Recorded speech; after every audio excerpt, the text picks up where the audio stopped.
Hey, me Matt here. So, Survivor Series 1996.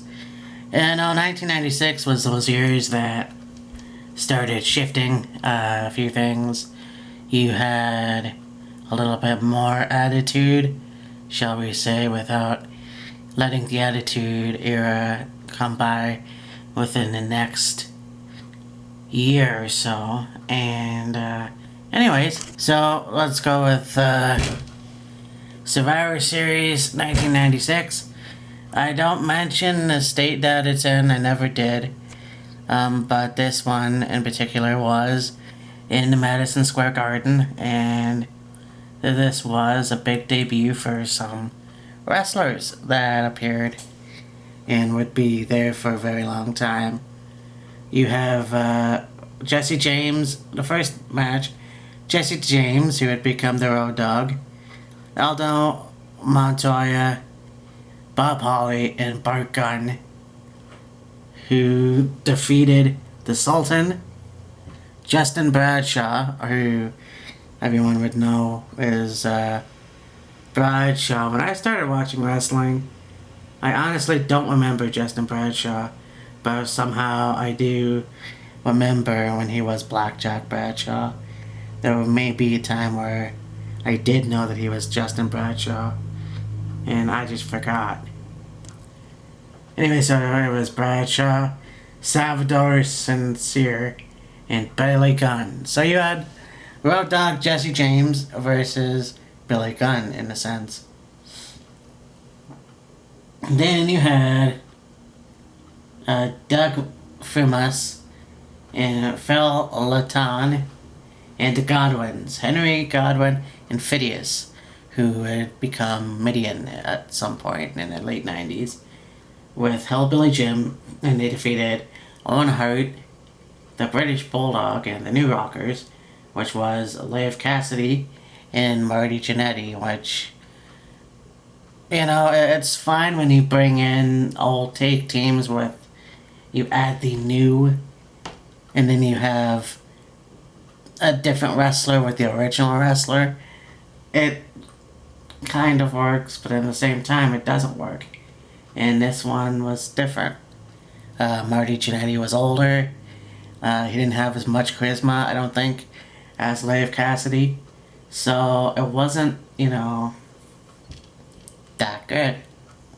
But the Godwin team won. So then you had The Undertaker versus Paul Bearer.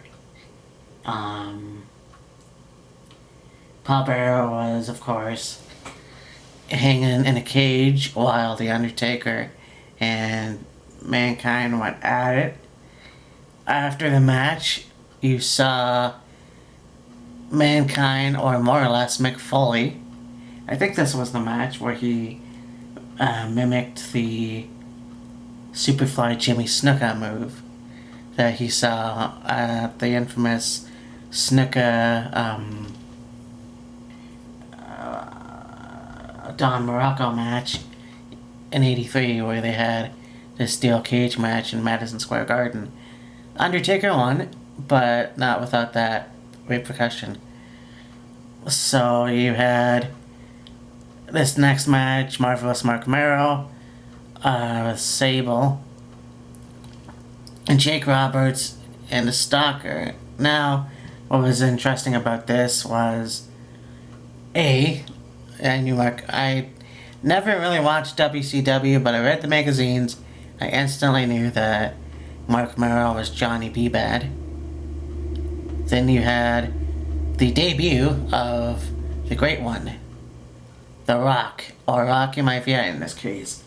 And what's interesting about this is that you look at today's third generation superstars and you think, oh my god, these people they shouldn't be in the WWE because they're not worthy, because they don't deserve to be in the WWE because of their ancestors and or whatever, and they shouldn't get the same respect.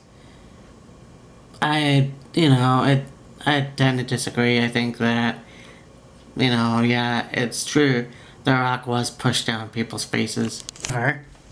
I don't think that it would have taken very long. And of course, obviously, we got The Rock that we would know for a long time as a member of Nation of Domination. And so anyway, these guys faced and defeated Crush, Jerry Lawler, Triple H, or Hunter Hearst Helmsley, and Goldust. And so what's interesting too is that you have two new guys who eventually would become legends in their own right and staying with the WWE. Just something to think about is that down, 20 years from now, who's going to be still wrestling in a WWE.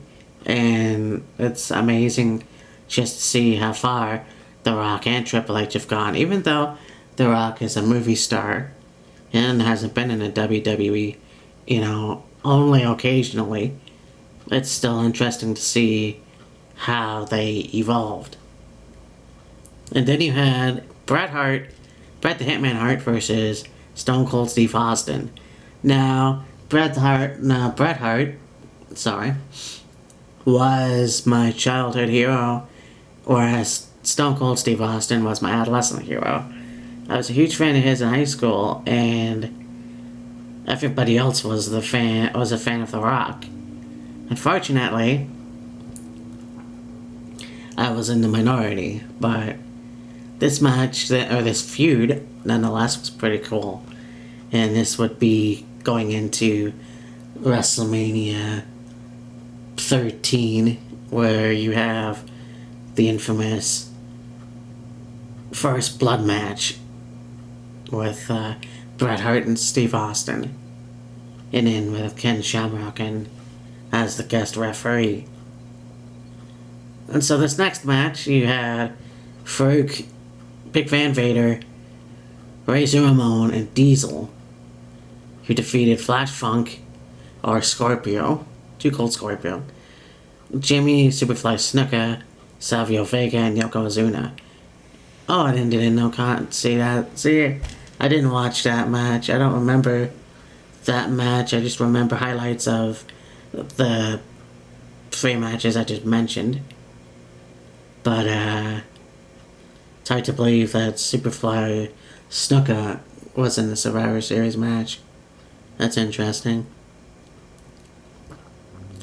But yeah, you would see Farouk later on as the member and leader of Nation of Domination.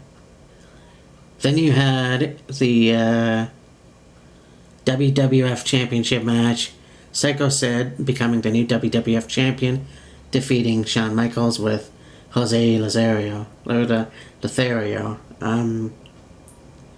This was, of course, the Shawn Michaels winning the championship from Bret Hart after fucking winning it, and the weirdest angle ever.